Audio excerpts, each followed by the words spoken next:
It said give the option.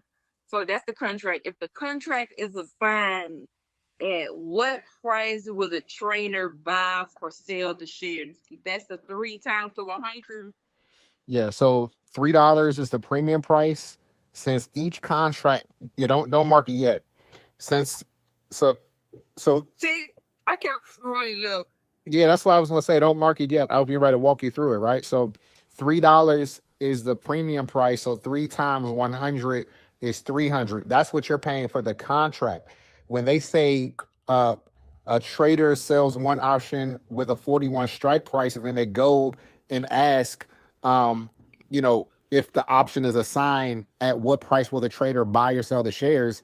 The 41 is the strike price, meaning that the $41 is what they are granted to buy those shares if they are exercising that option, right? So no matter where the price goes, that $41 is the price that they get to lock in when they exercise it, or in this case, it's saying assign, right? Which is them exercising the options contracts. So no matter where the price goes, they get to get it. They get the strike price lets them lock in that $41 for the shares. Does that make sense? Yeah, it makes sense. It just don't make sense the way they asking you. Like, why can't they just speak regular English? Why can't they just, what I'm saying? Exactly why it can't be straight.